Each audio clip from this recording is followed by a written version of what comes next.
अस्सलाम वालेकुम स्टूडेंट्स। आज हम डिस्कस करेंगे अपना न्यू टॉपिक और वो है इंटरफेरेंस ऑफ वेव।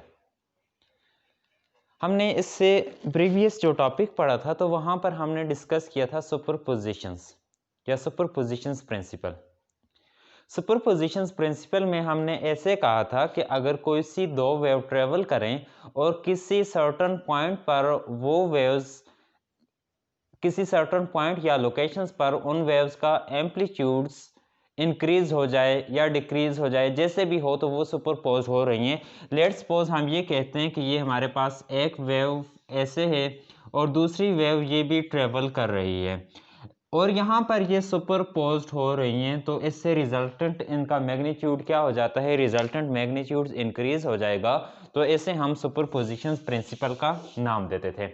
आज का हमारा टॉपिक है इंटरफेरेंस ऑफ वेव। यहाँ पर लिखा हुआ है कि इंटरफेरेंस ऑफ वेव क्या है। तो इंटरफेरेंस ऑफ वेव्स को हम ऐसे कहेंगे, the mixing of wave at a particular point giving rise to maximum और minimum effect, both is known as interference of wave. There are two types of interference of wave. तो interference की यहाँ पर दो टाइप्स होगी, एक को हम नाम देंगे कंस्ट्रक्टिव इंटरफेरेंस और दूसरी जो होगी उसे हम डिस्ट्रक्टिव इंटरफेरेंस का नाम देखें। तो आज के लेक्चर में हम कंस्ट्रक्टिव इंटरफेरेंस और डिस्ट्रक्टिव इंटरफेरेंस दोनों को डिस्कस करेंगे और साथ साथ हम इंटरफेरेंस कंस्ट्रक्टिव की क्या कंडीशंस होगी और डिस्ट्रक्टिव इंटरफेरेंस इसकी क्या कंडीशंस होगी, दोनों को हम डिस्कस करेंगे। तो पहले हम स्टार्ट करते हैं कंस्ट्रक्टिव इंटरफेरेंस।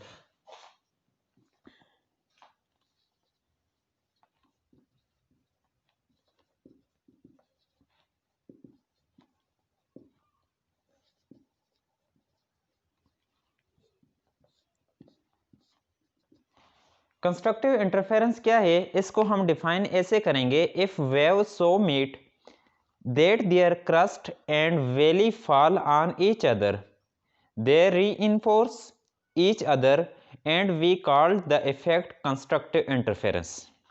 कंस्ट्रक्टिव इंटरफेरेंस ये है कि अगर दो वेव ट्रेवल कर रही हैं और दोनों वेव ऐसे ट्रेवल अगर कर रही हैं, लेट्स सपोज हम ये कहते हैं कि कंस्ट्रक्टिव इंटरफेरेंस को समझने के लिए एक वेव हमारे पास ये है और दूसरी वेव ये, दोनों का जो यहाँ पर एम्पलीट्यूड्स है, एक वेव का ये एम्पलीट्यूड्स ए है और दूसरी वेव का एम्पलीट्यूड ये ए है। दोनों वेव सुपरपोज्ड हो रही हैं, तो यहाँ पर ये दोनों वेव्स क्या हो जाएंगी, सुपरपोज्ड। जब ये सुपरपोज्ड हो जाएंगी, जब हम इनको ऐड करेंगे तो इनको ऐड करने से यहाँ पर हमें जो रिजल्टेंट मिलेगा, तो रिजल्टेंट यहाँ पर हमें कुछ इस तरीके से पैटर्न मिलेगा।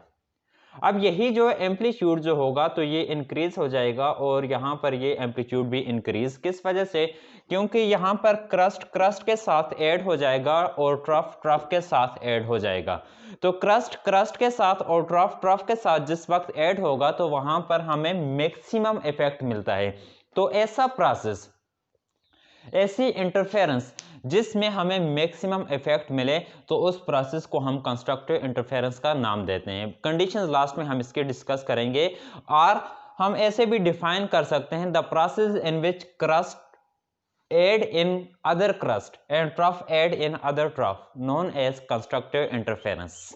दूसरी हमारे पास जो टाइप्स है तो उसको हम नाम देंगे डिस्ट्रक्टिव इंटरफेरेंस और डिस्ट्रक्टिव इंटरफेरेंस को हम ऐसे डिफाइन करेंगे, if the wave so meet that crust of one set fall on the valley of each other they cancel each other giving rise to minimum effect and we call this phenomena as destructive interference। हम इसको ऐसे explain करेंगे कि अगर एक wave ये है हमारे पास जिसका एम्पलीट्यूड्स वही ए है और दूसरी वेव हमारे पास ऐसे आ रही है, ये दूसरी वेव से, शुरू में देखें तो दोनों wave same frequency, same amplitudes या सेम वेवलेंथ के साथ ट्रेवल कर रही है और दूसरी बात, इन दोनों में कोई फेज डिफरेंस नहीं है। यहाँ पर कोई फेज डिफरेंस नहीं है, तो इसके लिए जब कोई भी फेज डिफरेंस नहीं होगा तो इसको आप लोग इन फेज कह सकते हैं, जो कि प्रीवियस चैप्टर में बताया कि फेज क्या है। अब यहाँ पर देखें, ये हमारे पास एक क्रस्ट है, ये भी वही क्रस्ट दूसरी वेव का क्रस्ट है। लेकिन जब यहाँ पर हमारे पास क्रस्ट है तो यहाँ पर ट्रफ हमारे पास ऑब्टेन हो रहा है, तो इस केस में हम ये कहेंगे कि ये वाली वेव जो होगी ये आउट ऑफ फेज होगी। आउट ऑफ फेज, तो यहां पर इसका फेज डिफरेंस कितना है, तो यहां पर फेज डिफरेंस जो आ रहा है तो ये 180 का फेज डिफरेंस आ रहा है, तो ये आउट ऑफ फेज होगी। जब ये दोनों वेव्स क्या हो रही हैं, ऐड हो रही हैं। लेट्स सपोज मैं ऐसे करता हूं कि ये एक वेव हमारे पास ऐसे थी और दूसरी वेव ये हमारे पास है। अब ये एक क्रस्ट ए और ये दूसरा ट्रफ, इसका एम्पलीट्यूड्स ए आ रहा है, तो ये और ये एक दूसरे को क्या कर देंगे, कैंसिल, तो जस्ट हमारे पास ये बच जाएगा। इसी तरीके से ये क्रस्ट इस ट्रफ को क्या, तो यहाँ पर देखें स्टूडेंट्स मैक्सिमम इफेक्ट आप लोगों को मिल रहा है और यहाँ पर मिनिमम इफेक्ट मिल रहा है। जहाँ पर मिनिमम इफेक्ट मिले जिस इंटरफेरेंस के केस में, वो वाली इंटरफेरेंस जो होगी उसको आप लोग डिस्ट्रक्टिव इंटरफेरेंस का नाम देंगे, और वो इंटरफेरेंस जहाँ पर मैक्सिमम इफेक्ट मिले उसको आप लोग कंस्ट्रक्टिव इंटरफेरेंस का नाम देंगे। अब हम जाएंगे यहां से आगे इसकी मैथमेटिकल स्टेप को डिस्कस करेंगे कि मैथमेटिकली हम इसे कैसे एक्सप्लेन कर सकते हैं।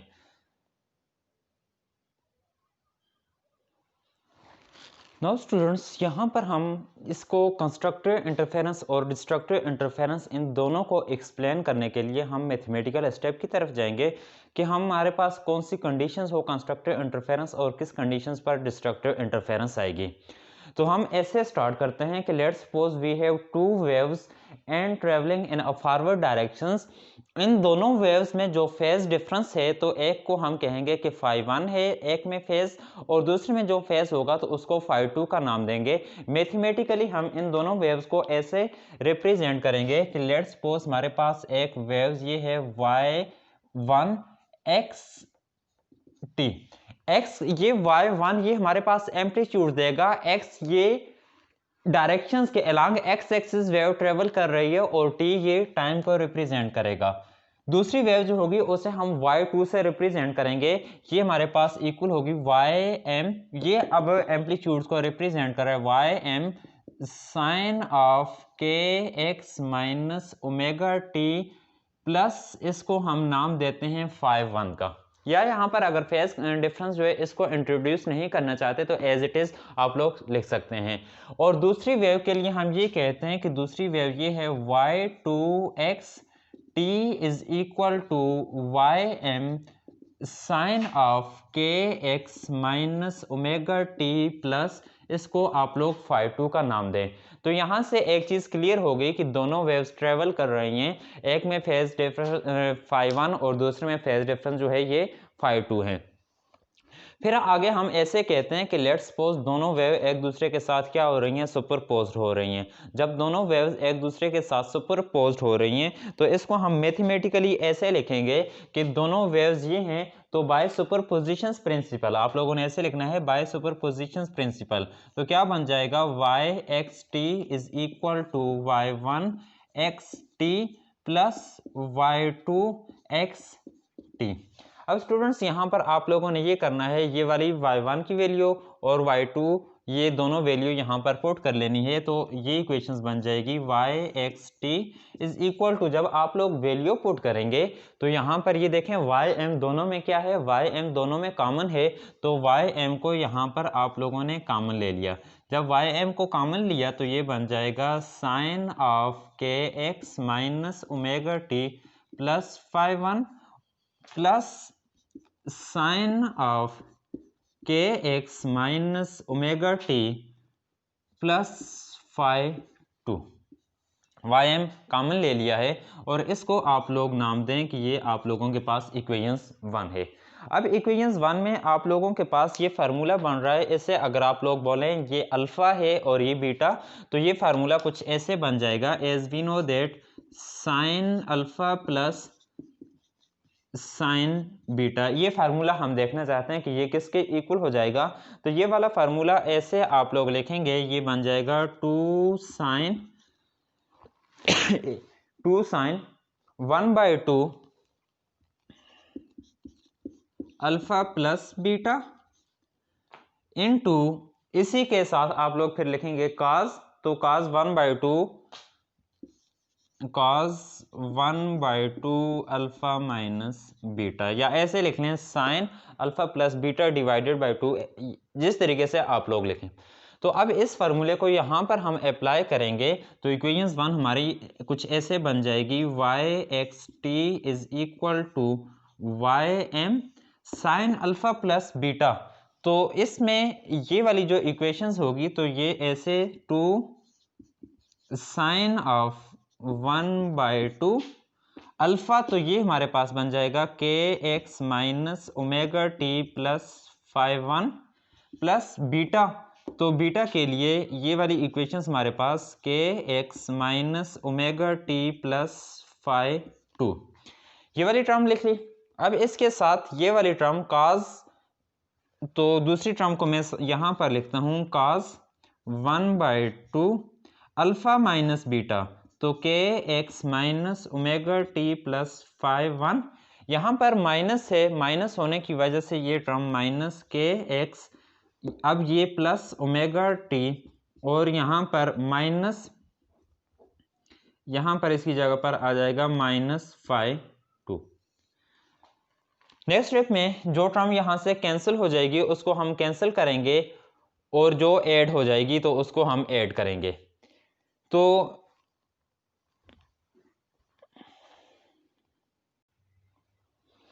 यहाँ पर देखें स्टूडेंट्स, तो ये वाली टर्म ऐसे बन जाएगी, y x T is equal to Y m 2 sine of 1/2 k x, और ये बन जाएगा 2 k x minus 2 omega T plus 5/1 plus 5/2 plus 5/2, और यहाँ पर ये वाली टर्म cos 1/2 के एक्स और साथ माइनस के एक्स, ये दोनों एक दूसरे के साथ कैंसिल, माइनस ओमेगा टी और प्लस ओमेगा टी ये भी कैंसिल हो जाएगा। तो ये आप लोगों के पास रहेगा 5/1 माइनस 5/2। अब यहाँ से नेक्स्ट स्टेप में हम यहाँ से क्या करेंगे, 2 कॉमन लेंगे, जो 2 हम यहाँ से, या ये जो बाहर 2 है इसको इनसाइड मल्टीप्लाई करेंगे तो ये 2 भी कैंसिल हो जाएगा और ये भी कैंसिल होगा। तो अब हमारे पास इक्वेशंस कुछ ऐसे बन जाएगी, y x T is equal to Y m, या इससे पहले ऐसे लिख लें 2 ये वाली टर्म जो है तो इसको पहले लिख लें cos of 1 minus 5/2 divided by 2, और ये वाली जो टर्म आएगी तो इसको साइन ऑफ 2 यहाँ से कैंसिल, साइन ऑफ के x minus omega T plus 5/1 plus 5/2 divided by क्या हो जाएगा 2, क्योंकि ये जो बाहर 2 था तो इसको हमने इसके साथ क्या कर लिया है, डिवाइड कर लिया है। जब हमने डिवाइड किया है तो हम इसमें दो चीज़ें यहाँ पर इंट्रोड्यूस करेंगे। एक ये हमारे पास 5/1 माइनस 5/2, तो हम ऐसे लिखेंगे कि del phi is equal to 5/1 minus 5/2, और ये वाली जो टर्म है कि यहाँ पर हम ऐसे लिखेंगे 5 प्राइम से रिप्रेजेंट कर लेते हैं कि 5 प्राइम हमारे पास किसके इक्वल है, तो 5 प्राइम बन जाएगा 5/1 प्लस 5/2 डिवाइडेड बाय 2, ये 5 प्राइम बन जाएगा। अब यहाँ पर ये वाली वैल्यू जब आप लोग लिखेंगे तो कैसे, Y x T is equal to Y M और साथ यहाँ पर cos del phi divided by 2 into sine of के x minus omega T plus, इसको आप लोग 5 प्राइम से रिप्रेजेंट करें और इसको आप लोग नाम दें इक्वेशंस 2 का। तो इक्वेशंस 2 के बाद ये वाली जो टर्म आ रही है कि ये जो है 2ym, इस टर्म को मैं मेंशन कर लेता हूँ कि here 2ym cos del phi divided by 2 is equal to, ये क्या दे रही है, ये एम्पलीट्यूड्स को रिप्रेजेंट कर रही है। ये वाली टर्म यहाँ पर क्या आएगी, एम्पलीट्यूड्स आ जाएगी। अब स्टूडेंट्स यहाँ पर हमने ये लिखा है कि ये फर्स्ट टर्म जो है 2y_m cos del phi divided by 2, ये किससे रिप्रेजेंट कर रही है? तो ये वाली टर्म यहाँ पर रिप्रेजेंट कर रही है किसको? एम्पलीट्यूड्स। किसके एम्पलीट्यूड्स को? कि जो दो वेव ट्रेवल कर रही थी और वो दोनों वेव्स क्या हो गई हैं? इंटरफेयर हो गई हैं। तो ये इसके एम्पलीट्यूड्स को रिप्रेजेंट करता है। अब यहाँ पर हमने टॉपिक देखें इंटरफेरेंस ऑफ वेव स्टार्ट किया हुआ है। तो दो चीज़ें मैंने कही थी, दो टाइप्स हैं, एक हमारे पास कंस्ट्रक्टिव इंटरफेरेंस और दूसरी कौन सी है? Destructive interference. तो इन दोनों टाइप्स को, कंस्ट्रक्टिव इंटरफेरेंस और डिस्ट्रक्टिव इंटरफेरेंस, इन दोनों टाइप्स को समझने के लिए हम यहाँ पर क्या करेंगे? ये जो एम्पलीट्यूड्स आएगा तो इसी से हम कंडीशंस लेंगे कि हम ऐसे कहते हैं, एक बात हमें क्लियर है कि जब हमारे पास मैक्सिमम एम्पलीट्यूड होगा तो वो कौन सी होगी? Constructive interference. और जब हमारे पास एम्पलीट्यूड ही जीरो हो जाए तो वो इंटरफेरेंस कौन सी थी? Destructive interference. तो यहां से हम कंडीशंस निकालते हैं, कंडीशंस ऑफ इंटरफेरेंस। इन्हीं कंडीशंस की बिना पर आप इजीली बता सकते हैं कि ये कंस्ट्रक्टिव इंटरफेरेंस है या डिस्ट्रक्टिव इंटरफेरेंस है। ये कहा था कि जो दोनों वेव ट्रेवल कर रही हैं तो दोनों वेव में अगर लेट्स सपोज कोई भी फेज डिफरेंस नहीं है, फ्रीक्वेंसी सेम, वेवलेंथ सेम, इन फेज हैं, इन फेज मींस के आउट ऑफ फेज नहीं है, 180 का डिफरेंस नहीं है, सब कुछ सेम है। When del phi is equal to 0, कि जब डेल फाई हमारे पास क्या हो जाए? 0 हो जाए, तो हम ये ऐसे पुट करेंगे कि एम्पलीट्यूड क्या आ जाएगा? Amplitude is equal to 2y_m cos of del phi क्या होगा? 0। कि दोनों वेव्स का डेल फाई ये है, ये हमारे पास अगर 0 हो, दोनों में कोई फेज डिफरेंस नहीं हो, तो cos 0 यहां से क्या बन जाएगा? 1। तो एम्पलीट्यूड क्या हो जाएगा? Amplitude is equal to 2y_m रह जाएगा। इस चीज को समझें कि ऐसे कहा था कि एक वेव हमारे पास ये है, उसका क्रस्ट, और दूसरा ये क्रस्ट है, तो अब एम्पलीट्यूड्स क्या हो जाएगा? ये मेरे पास y_m था, ये भी मेरे पास अगर वर्टिकली y_m है तो ये क्या हो जाएगा? ये डबल हो जाएगा, 2y_m बन जाएगा। इस केस में आप लोग ये बता सकते हैं कि जब एम्पलीट्यूड्स मैक्सिमम इफेक्ट, जब आप लोगों को मैक्सिमम इफेक्ट मिलेगा तो वो वाली इंटरफेरेंस कौन सी? कंस्ट्रक्टिव इंटरफेरेंस होगी। अब हम अगर ऐसे करते हैं कि दोनों के दरमियान आउट ऑफ फेज है, ये कंडीशंस कौन सी होगी? When del phi is equal to 0, तो इसको आप लोग नाम दे सकते हैं कि ये कौन सी है? कंस्ट्रक्टिव इंटरफेरेंस है। और डिस्ट्रक्टिव इंटरफेरेंस के लिए आप लोग ऐसे कहेंगे, ये एक चीज हो गई, एक कंडीशंस। अगर हमारे पास ऐसा हो del phi is equal to किसके इक्वल हो? इसको हम लोग ये रखते हैं कि del phi is equal to pi के इक्वल, कि एक वेव हमारे पास ऐसे ट्रेवल कर रही है और दूसरी वेव हमारे पास ऐसे ट्रेवल कर रही है। तो अब इन दोनों में फेज डिफरेंस कितना है? 180 का फेज डिफरेंस है। तो ये कंडीशंस अब यहां पर एम्पलीट्यूड्स में हम पुट करेंगे, तो एम्पलीट्यूड्स हमारे, ये एम्पलीट्यूड्स क्या बन जाएगा? Amplitudes is equal to 2y_m और साथ cos यहां पर हम पुट करेंगे पाई, तो यहां से हमारे पास क्या हो जाएगा? ये 0 के इक्वल आ जाएगा। जब ये cos पाई, तो 0 किस वजह से? कि पाई डिवाइडेड बाय 2, तो इससे ये हमारे पास क्या हो जाएगा? cos पाई डिवाइडेड बाय 2, ऐसे लिखें cos पाई डिवाइडेड बाय 2, ये 0 हो जाएगा। तो यहां से अब जो एम्पलीट्यूड हमारे पास आया है, तो ये 2y_m और साथ 0, तो एम्पलीट्यूड क्या हो जाएगा? 0। जब हमारे पास एम्पलीट्यूड 0 हो जाए तो वो इंटरफेरेंस कौन सी होगी? डिस्ट्रक्टिव। किस वजह से? ये एम्पलीट्यूड इसके साथ क्या हो रहा है? कैंसिल हो रहा है। तो इस टाइप की जो भी इंटरफेरेंस होगी आप लोग उसे डिस्ट्रक्टिव इंटरफेरेंस का नाम दे सकते हैं। एक और कंडीशंस में आप लोगों को बताता हूं इसके लिए। कंस्ट्रक्टिव इंटरफेरेंस और डिस्ट्रक्टिव इंटरफेरेंस में पाथ डिफरेंस कितना होना चाहिए? कंस्ट्रक्टिव इंटरफेरेंस में अगर आप लोगों के पास ऐसा आ जाए, क्योंकि पाथ डिफरेंस जो होगा वो वेवलेंथ की फॉर्म में आएगा, path difference for constructive interference, तो मैं ऐसे जस्ट लिखूंगा path difference for constructive interference कैसा हमारे पास आना चाहिए, तो ये लेट्स सपोज ऐसे होगा x1 माइनस x2 की फॉर्म में आ रहा है, ये पाथ डिफरेंस है। तो ये पाथ डिफरेंस कैसे होगा, तो ये पाथ डिफरेंस ऐसे आएगा 0 की फॉर्म में, lambda, 2 lambda, 3 lambda up to 4। तो इसको आप लोग n लेमडा लिख सकते हैं। तो n यहाँ पर क्या है, n हमारे पास स्टार्ट हो रहा है 0 1 2 3। जब आप लोग 0 पुट करेंगे तो ये आ जाएगा, 1 पुट करेंगे लेमडा, 2 पुट करेंगे यहाँ पर 2 लेमडा, 3 पुट करेंगे तो 3 लेमडा। ये वाली जो कंडीशंस होगी, तो ये कंडीशंस आप लोगों के पास किसकी आ जाएगी, पाथ डिफरेंस। जब आप लोगों के पास n लेमडा होगा तो ये कंडीशंस आप लोगों के पास किसके लिए होगी, कंस्ट्रक्टिव इंटरफेरेंस के लिए ये कंडीशंस आ जाएगी।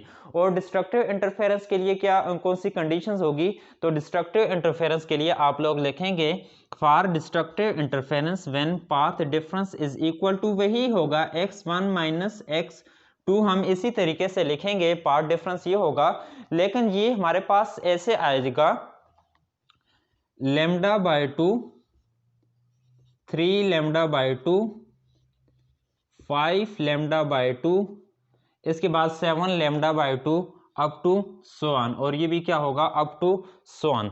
ये हमारे पास क्या आ रहा है, पाथ डिफरेंस आ रहा है, ये पाथ डिफरेंस है, और ये भी हमारे पास पाथ डिफरेंस आ रहा है। तो इसको आप लोग ऐसे लिखेंगे, when path difference is equal to, ये कंडीशंस हो। तो इसको आप लोग अपनी आसानी के लिए कैसे लिख सकते हैं, तो अपनी आसानी के लिए इसे आप लोग ऐसे लिख सकते हैं m+1/2 और साथ क्या आ जाएगा, लेमडा आ जाएगा। अब यहाँ पर m क्या है, तो m यहाँ पर वही आप लोग इंटीजर पुट करें, m is equal to 0 1 2 3 up to so on. m को जब आप लोग 0 पुट करेंगे तो 0 + 1 और 2 लेमडा, तो ये लेमडा बाय 2। 1 पुट किया तो ये 3/2 लेमडा।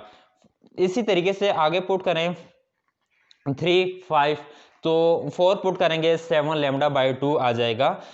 अगर आप लोगों के पास ये कंडीशंस हो, कौन सी, कि जब पाथ डिफरेंस किसके इक्वल हो, पाथ डिफरेंस इक्वल हो n लेमडा के, पाथ डिफरेंस n लेमडा के इक्वल हो, तो ये पाथ डिफरेंस किसके लिए होगा, कंस्ट्रक्टिव इंटरफेरेंस के लिए। और जब पाथ डिफरेंस m+1/2 लेमडा, तो ये हमारे पास कंडीशंस होगी किसकी, डिस्ट्रक्टिव इंटरफेरेंस की। तो दो चीजें आप लोगों को बताई कि कंडीशंस कौन सी है, कि व्हेन फेज डिफरेंस के between two the wave is 0, और ये वाली जो interference constructive interference, amplitude maximum अगर पाई हो, आउट ऑफ फेज हो, तो ये डिस्ट्रक्टिव इंटरफेरेंस, एम्पलीट्यूड 0 हो जाएगा। पाथ डिफरेंस कंस्ट्रक्टिव इंटरफेरेंस के लिए क्या होगी, n लेमडा, और यहां पर क्या होगी m+1/2 लेमडा। आप लोग यहां पर n भी लिख सकते हैं, n और m दोनों यहां पर क्या है, इंटीजर को रिप्रेजेंट कर रहे हैं। तो स्टूडेंट्स ये था हमारा आज का टॉपिक, कौन से, interference of wave. Interference of waves को हम अगर ऐसे कहें, इंटरफेरेंस क्या होगी, जब कोई सी दो वेव्स आपस में क्या हो रही हैं, सुपरपोज्ड हो रही हैं। अगर ऐसा सुपरपोज्ड हो कि एक वेव का क्रस्ट दूसरी वेव के क्रस्ट के साथ कंबाइन हो, और एक वेव का ट्रफ दूसरी वेव के ट्रफ के साथ कंबाइन ऐड हो जाए, तो रिजल्टेंट एम्पलीट्यूड से ऐड हो जाएगा, तो इसको हम कंस्ट्रक्टिव इंटरफेरेंस का नाम देते हैं। और दूसरी जो हो कि जिसमें एक क्रस्ट फॉल करे दूसरे ट्रफ के ऊपर और दूसरा ट्रफ फॉल करे फर्स्ट वेव के क्रस्ट के ऊपर, तो इस टाइप की जो इंटरफेरेंस होगी, इसको आप लोग डिस्ट्रक्टिव इंटरफेरेंस का नाम दे सकते हैं। फिर हमने इसकी कंडीशंस की बात की, तो कंडीशंस आप लोगों के पास दो हैं, एक जब डेल फाई आप लोगों के पास फेज डिफरेंस, या सिंपली ये कहें कि जब दोनों वेव्स किस में हो, एक ही फेज में, दोनों वेव एक ही फेज में लाई करें, तो ये वाली जो इंटरफेरेंस होगी कौन सी, कंस्ट्रक्टिव इंटरफेरेंस। और अगर डिफरेंट फेज में लाई करें, उनमें डेल फाई पाई के इक्वल हो, तो ये वाली वेव जो होगी, तो इसको आप लोग डिस्ट्रक्टिव इंटरफेरेंस का नाम दे सकते हैं। एम्पलीट्यूड्स सॉरी, उसके बाद हम पाथ डिफरेंस, तो पाथ डिफरेंस क्या होगा, जब integral multiple of n lambda, simple ये कहें n लेमडा जो होगा, तो ये हमारे पास क्या होगा, कंस्ट्रक्टिव इंटरफेरेंस का। और ये वाला जब m+1/2 के हाफ जब आ जाए, हाफ इंटीजर जब आप लोगों के पास आ जाए, तो वो कौन सा होगा, डिस्ट्रक्टिव इंटरफेरेंस। तो नेक्स्ट जो लेक्चर होगा, तो नेक्स्ट लेक्चर में हम डिस्कस करेंगे कि व्हाट इज़ स्टैंडिंग वेव और स्टैंडिंग वेव को कैसे प्रोड्यूस किया जा सकता है, स्टैंडिंग वेव के लिए क्या कंडीशंस होगी, वहाँ पर हम नोड्स और एंटी नोड्स की बात करेंगे। स्टूडेंट्स, आज के लिए इतना काफ़ी है, तो यहाँ तक इसको आप लोग समझ लें। तो इंशाल्लाह हम नेक्स्ट लेक्चर में स्टैंडिंग वेव को डिस्कस करेंगे। अल्लाह हाफिज़।